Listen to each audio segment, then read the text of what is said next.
Cool. So yeah, welcome everybody. Obviously, hopefully everyone is well and safe. You may have heard I'm over on the other side of the world in New Zealand, so apologies if there are any connection issues.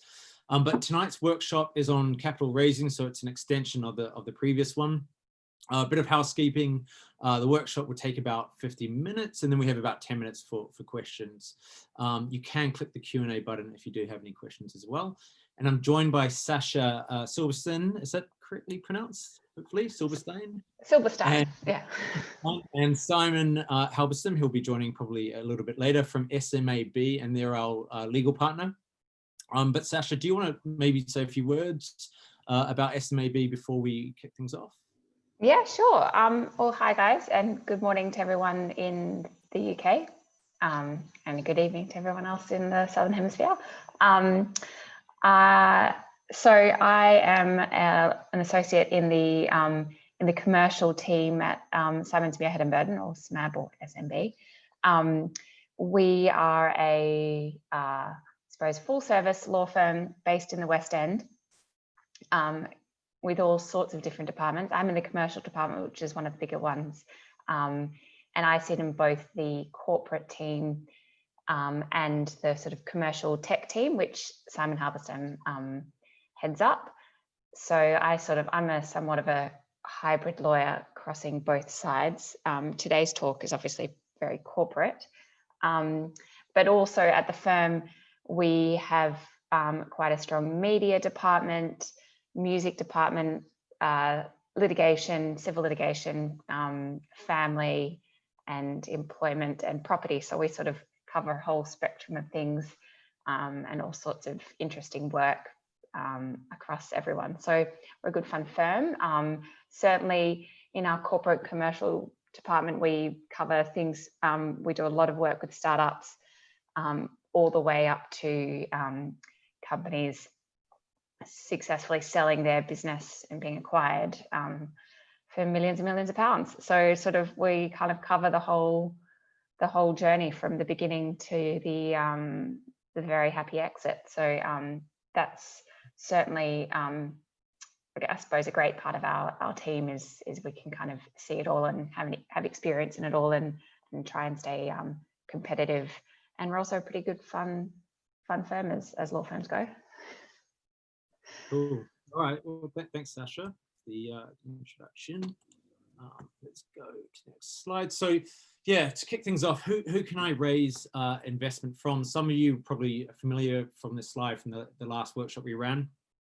So essentially, this shows the typical investment cycle from pre-seed all the way to IPO, which is initial public offering. Now, as you go along the journey as a founder, you're constantly being diluted. So in other words, your share of the business is decreasing at each stage. Now, a lot of founders wrongly believe that a measure of their success is raising the largest amount early on. It's actually the opposite. You want to raise the lowest amount at the beginning. You want to kind of prove your worth. And then at a later stage, when you're ready to scale and your valuation is higher, you want to raise as much possible and you can try and dominate the global scene at that point. So a good example is Airbnb. Hopefully all of you are familiar with Airbnb by now. Now, before they joined Y Combinator, they were a kind of small startup, very small startup, in fact, and they were relying on their credit cards and going into debt. They got to a stage where they were doing transactions and they actually applied to Y Combinator and they got accepted. So if you haven't heard of Y Combinator, they are the biggest incubator globally. So they invested in Dropbox, Coinbase, DoorDash, and Stripe. Now, Y Combinator invested 7% for approximately they invested 15,000K for approximately 7% in the business. Now, that didn't get them very far. That lasted about 6 months. And their next round was much higher, £400,000, which gave them kind of a 12 to 18 month runway. And that was from typical angels that you probably heard of, which is Ashton Kutcher. He's obviously a famous movie star. He moved into the tech scene. Jeremy Stoppelman, who is the CEO of Yelp, and Keith Rebois, who was one of the founding partners of PayPal. And so that £400,000 got them through to the next stage, which was kind of end of 2010. They raised a higher round of 4 million, and that was from venture capitalists Sequoia Capital and Greylock. And that really allowed them to expand, plant flags all over the place, invest and double down in customer acquisition, and really kind of expand their operations. And then about a year later, they raised 90 million, a huge amount at the time from Andreessen Horowitz and Jeff Bezos. And that allowed them to scale internationally. And then between 2011 and 2020, they actually raised around about around about 5 billion. So a phenomenal amount of investment, and that allowed them to really, hit their stride and become the brand that we know today. And then last week, I think it was, they IPO'd, and they IPO'd for around about 50 billion. And to put that into perspective, Marriott Hotel and Hilton's Hotel is about half that market cap combined. So that's not really that bad for a company that's been around for 10 years. So even if you take into account the dilution from Y Combinator, that 7% or that 15K turned into 1.5 billion, which is crazy. So even basically the £1 that they invested, it turned into £100,000, which is an amazing return on investment. So what type of growth investors looking for? Well, there's something called ramen profitability, which is a term that Y Combinator coined, which basically means that you need to generate enough revenue for the business to get into a sustainable position. You need to be able to pay your basic necessities, your ramen, your food, you need to keep the lights on, and you need to hit that break-even point, because that means that every extra pound that you make or dollar that you make can be reinvested into the business, and you can start to grow. And so investors are really looking for that company that hits that break-even point. That's just a lot more attractive for them than somebody who's kind of burning or going into debt and can't afford their expenses. So essentially, the sooner you get to that break-even point, the more attractive you are to investors. If you can get there in 3 months and 6 months, that's going to be better than, say, 24 months down the track. So how do I fund my MVP? So this is a kind of a common problem that founders have. Investors are looking for a founder who have a product, they've got product market fit, they've got customers, they've got revenue, but you really need to raise funding to get to that point. So you have this kind of dichotomy. So how do you do that? Well, you're the founder on the left, the VC or the angel is just not interested in kind of hearing from you because you don't have that traction. So there's a few ways you can dig into your own savings, which is obviously, a lot of people don't want to hear that, but if you can rely on your savings to get to that point, the valuation of the company is going to be a lot higher. You're not going to be going into debt. You're going to own more of your company as you progress. So if you can bootstrap, go for that. That's the best way forward. Then there's obviously friends and family. So treat friends and family as you would an investor. Basically get them to sign a term sheet, pitch to them professionally, take their feedback on board. Friends and family generally do less due diligence, which can be a good thing. And that can really help you to get that capital to kind of get to the next point. And then the third way is actually crowdfunding. So Seeders and Crowdcube, who you've probably heard of, they've actually combined forces. And they are one of the biggest crowdfunding sites in the world at the moment. Now, a lot of you probably are thinking that they only accept projects that have got into market, but they actually accept projects that are at the prototyping stage as well. And they're reaching pretty high valuations. So often they'll, the crowd will be putting in 50, 100, 200,000 pounds into early stage projects. And then there's always finding a co-founder. So you can actually go out, hopefully, and find a technical co-founder. I know it's easier said than done, but if you can get a technical co-founder on board and cut them in with equity, you can actually build that product, get that traction, and then get the interest of the investor. Now, if you can't get a technical co-founder, you can always tap into another co-founder who can financially help with the business and kind of split things 50-50 down the middle. And then there's always accelerators like Y Combinator who invest in return for a bit of equity. There's always competitions happening over, especially around London. Usually they've got investors who will put in 10, 20, 30,000 pounds. Again, that will help with the development costs to get to the next stage. Now, angels do invest at the pre-market stage. More often than not, they'll go for post-market company that has traction and revenue, but they do invest pre-market, especially if it's strategic in nature. Maybe it's the same industry they're in. Maybe maybe the market size is huge. Maybe the team are qualified. Typically, they'll be looking for something that has a kind of $1 billion market cap. And they will, it's higher risk for them, but it's also higher reward. And proof of this is actually, a big shout out to one of our founders, DeliverScrew, which is obviously not just a clever name. DeliverScrew is essentially a combination of Deliveroo and DIY. So delivering tools, delivering screws, nails, things to plumbers within 30 minutes.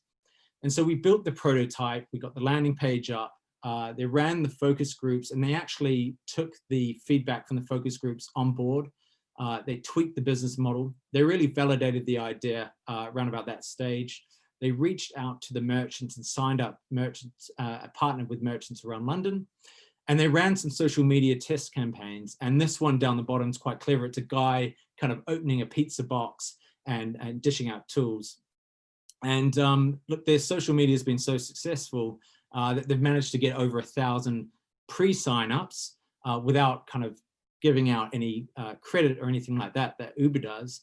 And they've done it at a really low kind of cost per acquisition. So this is really interesting for angel investors. They can see that they've got that early traction and they're more likely to invest. And actually, in this case, they've got kind of an investment on the horizon, some investors who are interested in the project. So what if investors don't like my idea? Well, a lot of investors are biased, so maybe they're not your demographic.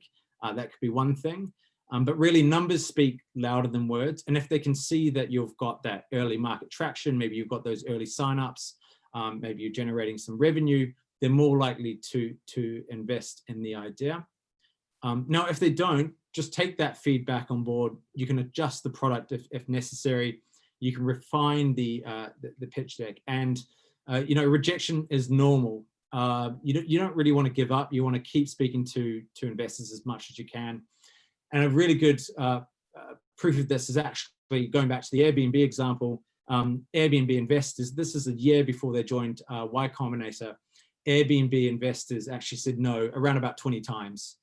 And the top one's quite amusing because they didn't think that the market opportunity was going to be big enough. So yeah, if you speak to angel investors, do everything you can to get up to that break-even point.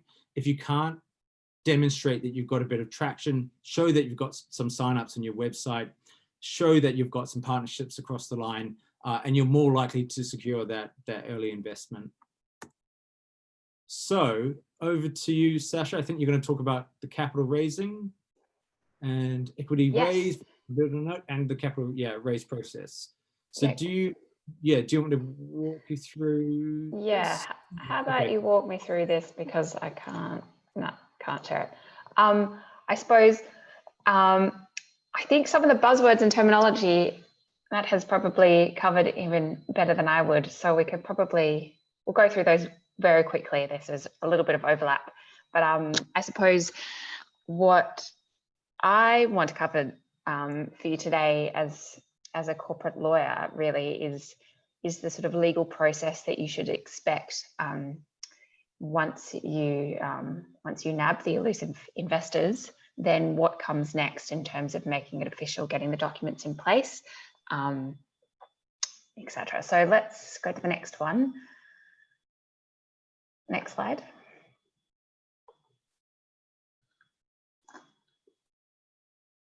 Okay, so I think we'll go over this one very quickly. I suppose when we talk about pre-money and post-money valuation, is certainly something that will come up in your discussions with particularly at that term sheet stage, what's the pre-money valuation, or you'll sort of talk about what's the valuation of your company. And within that, there is sort of two terms, pre-money and post-money. And I suppose it's somewhat self-explanatory. Pre-money is the valuation before that the total investment comes into the company, and post is afterwards.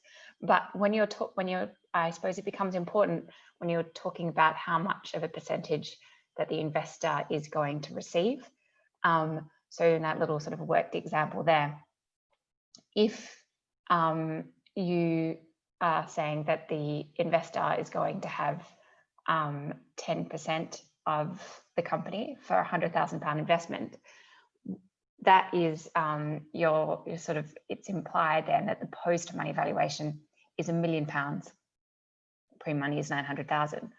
Whereas if you said that the pre-money valuation is £1 million and there's a £100 investment, actually in the end they're getting 9.09%. And so I suppose it becomes important when you are sort of calculating the share price, calculating the number of shares to be issued, and exactly what they end up with. So usually when we're sort of, I mean, it can be used interchangeably, but I think you do need to be clear when you're sort of pitching 10% for £100,000 that there is that post-money valuation implied there. Next, please.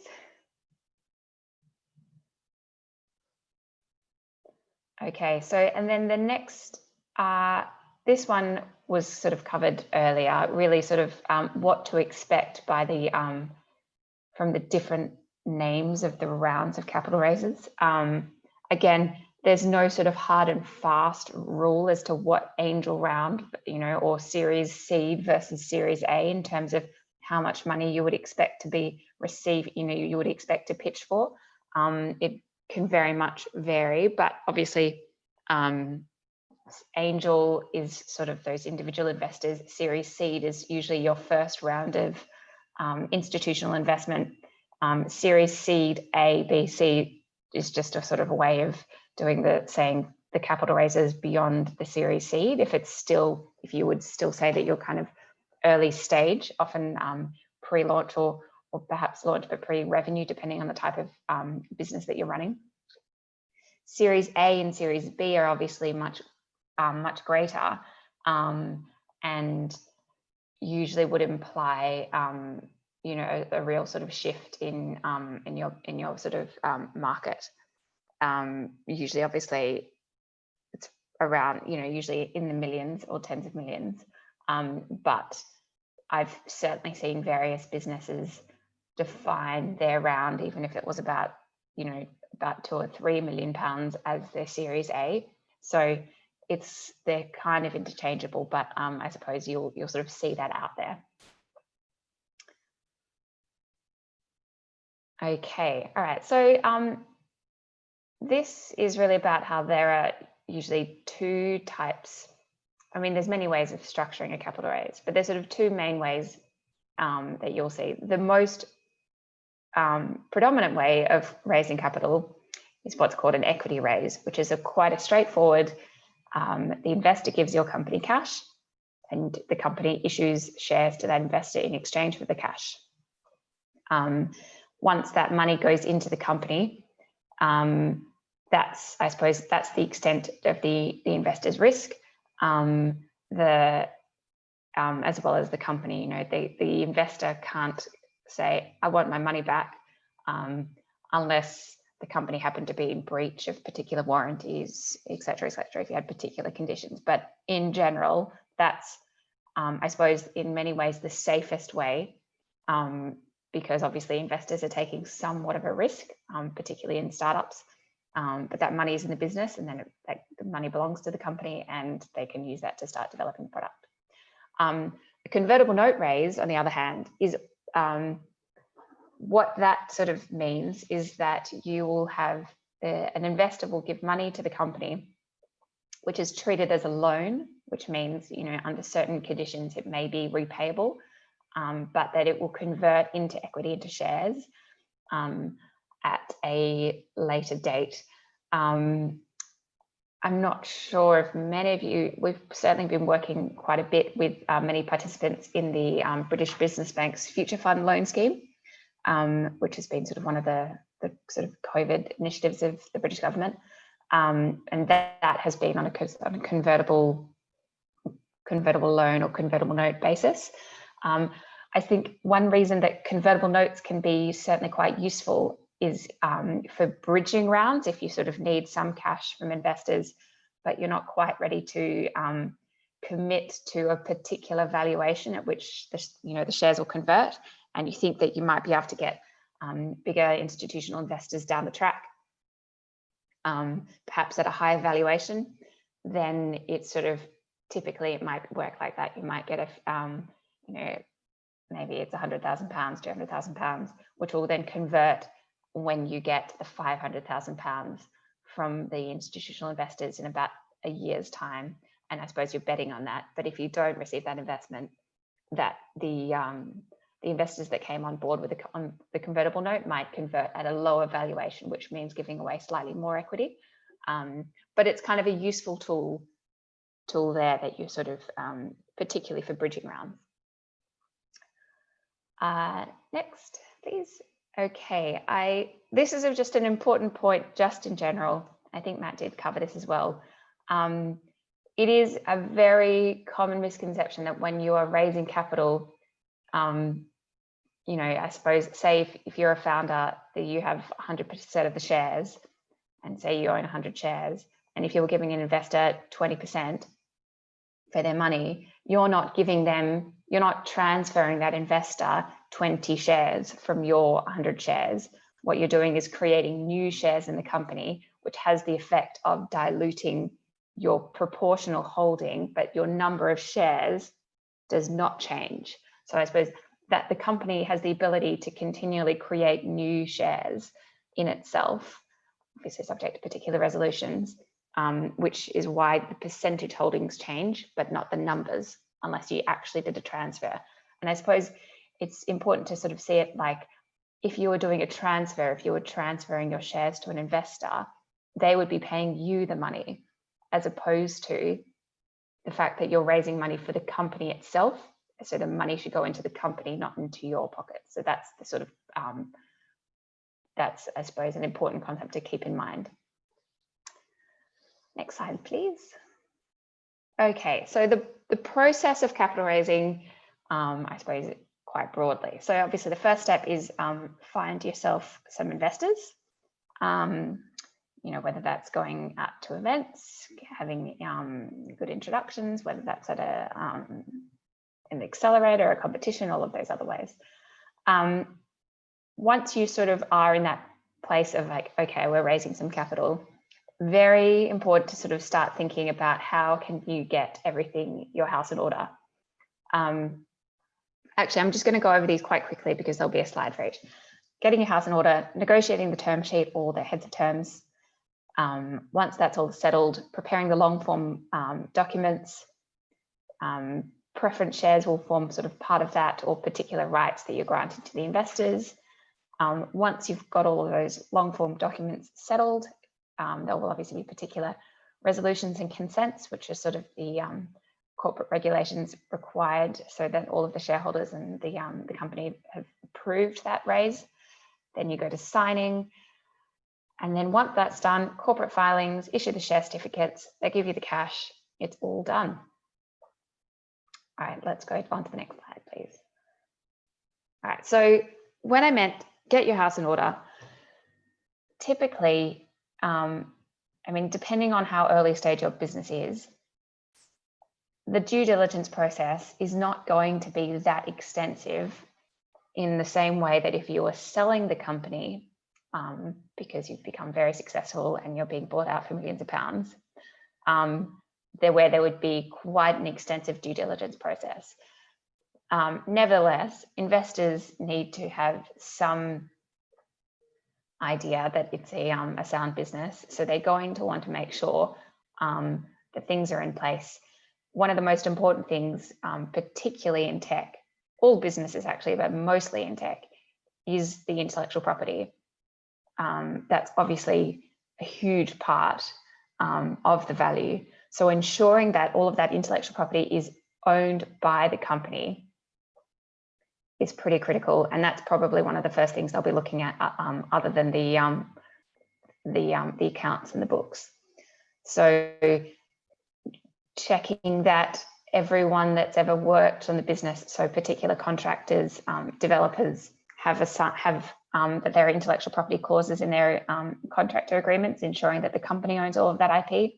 You might need to enter into particular IP sweep ups, like an IP assignment agreement from founders, to ensure that the company owns the IP.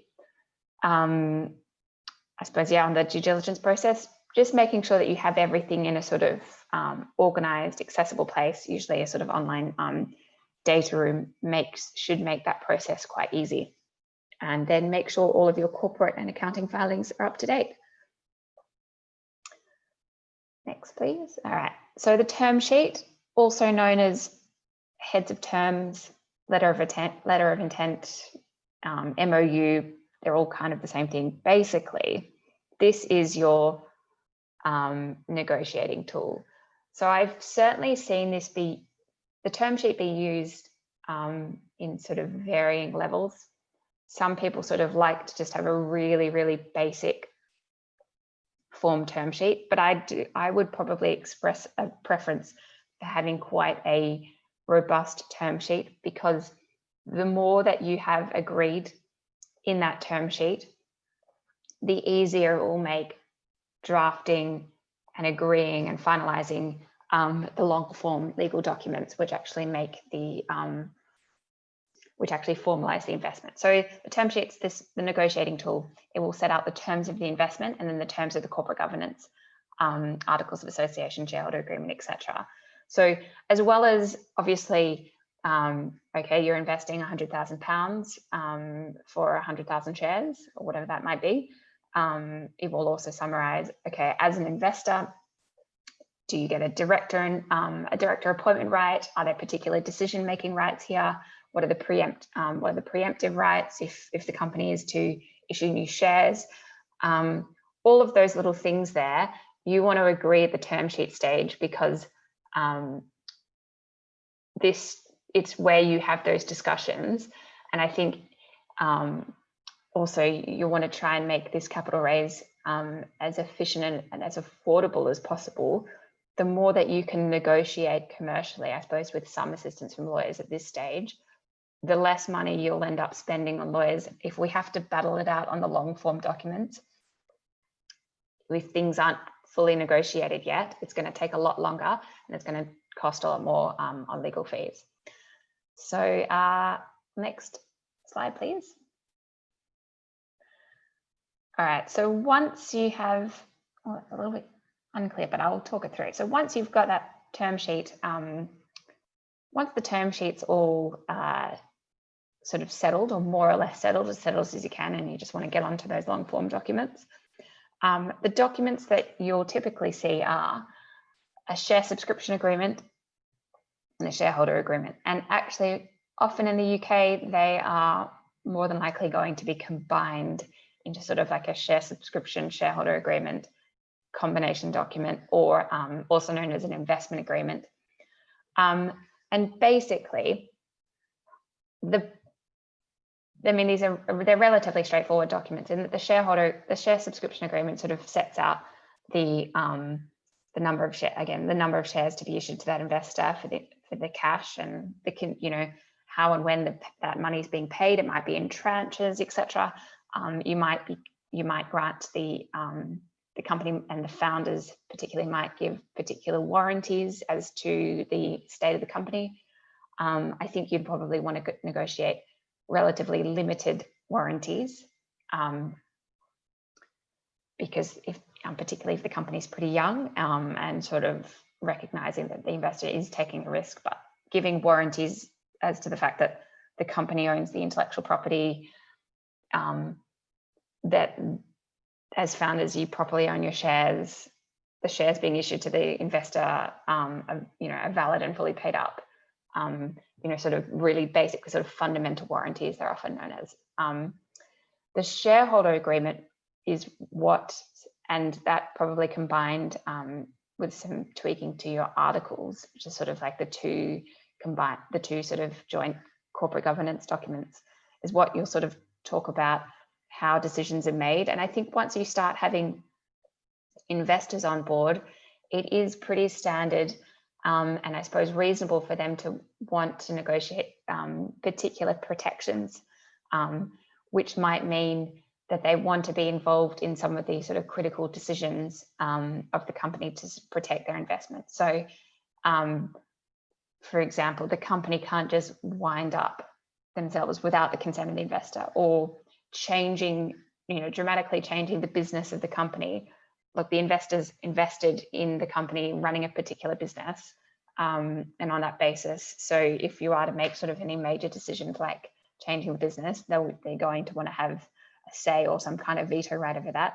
Same with, particular expenditure over a particular threshold. So say expenditure over 50,000 or 100,000 pounds, that might be a sort of reasonable thing that the investors will want to have, if the company is to make that decision, you need their consent. Also, in that shareholder agreement, you will have provisions as to how directors are appointed. And I think this is an important thing to sort of be thinking about as to how decisions are made. As a founder, you might still be the majority shareholder, but still the majority of decisions are made at the board level. So maintaining a reasonable level of protection for the investors, so they might have a collective investor director appointment right, but also maintaining founder director appointment rights, so that it's balanced. And I suppose that's the way you should really be looking at negotiating these documents, is giving investors reasonable protections because they've put a lot of money into your company, but not so much power that you as a founder feel like you're being somewhat screwed over by the investors, or that you don't have the freedom to run the business in the way that you want to. That's only going to breed resentment rather, and is probably not good for the company as a whole. And I think good investors and certainly experienced investors understand that and want the best outcome for you. So I think when you are negotiating these long form documents, approaching it in a sort of collaborative manner, how can we balance the interests of the founder with the interests of the investor, is going to be the best way for a sort of successful relationship. Okay, next slide, please. All right, so just quickly on preference shares. When you issue investors shares, you probably will, so that there are just in general, shares, there is often the sort of standard class of shares are ordinary shares, which typically have the right to vote, dividends, and equal rights on distribution of capital when the company sells. What you might want to do is, as sort of part of what I was talking about in terms of investors getting particular rights, you might want to create a separate class of shares with specific rights and privileges just for investors. It may be that in the drafting that the investors still receive ordinary shares, but they are just given particular rights, but sometimes it can be cleaner that they just have the preference shares as a separate class. Some of the typical inclusions you might see in this are liquidation preference, which means that on an exit, so the company sells, they will get the the greater of their proportional holdings. So say they hold 10% of what that 10% would give them. So if the company sold for £2 million, they'd get that £200,000 back, or their investment. So say they invested £100,000 and the company sold for 2 million, well, the 200,000 would be a greater amount. But if the company sold for £50,000, well, they might actually get, say, and it was, you sold it for 50,000 because everything has sort of gone downhill somewhat. If you had previously had a £1 million valuation, well, then they would get all of that before that the money would be distributed to the rest of the founders, the rest of the ordinary shareholders. The anti-dilution protection is not protection from dilution as a blanket right, and certainly I would never advise agreeing to granting anyone a fixed anti-dilution right, but rather it's a protection from if you raised money at a £1 million valuation, but the next round of capital raising was at the £500,000 valuation. The next round of investors have effectively got like a sort of 50% discount than that first round of investors. So that anti-dilution protection would give them protection from that. So sort of a particular formula there that would then give them the right to additional shares to protect that proportional holding. And just a little note there, if it's an EIS or an SEIS investment, get some proper tax advice, because sometimes creating a new preference share class in itself can exclude those sort of tax incentives. So, but there are sort of means and ways of doing that. But in any case, liquidation and anti-dilution, those kind of rights are often there and often requested. Next, okay, so once we've had all of those long and hopefully not too complicated documents agreed and prepared, the closing process is company resolutions and consents. So you may already have particular preemptive rights in your shareholder agreement, so you need your shareholders to waive their preemptive rights. They'll also need consent from the board to issue the shares. You may need to issue the shares. Get everyone signing using online signing platforms like DocuSign or HelloSign are pretty great for organising that, particularly if you have quite a few investors to get on board. Payment, issuing share certificates, tax filing, and then corporate filings. So all of these sort of little steps, sort of pesky administrative parts, but pretty crucial for ensuring that it's all signed, sealed, and delivered. And next, please. Okay, that's the end. I feel like I rambled on a little bit there, but if anyone has any questions, feel free to get in touch or talk to me now. Any questions, guys? Give it 30 seconds.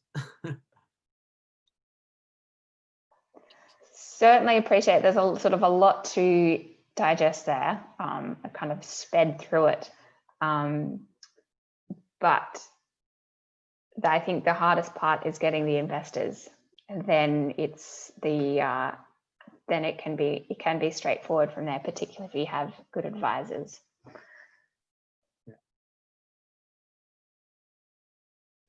Okay, no questions so far. Guys, it's worth mentioning now.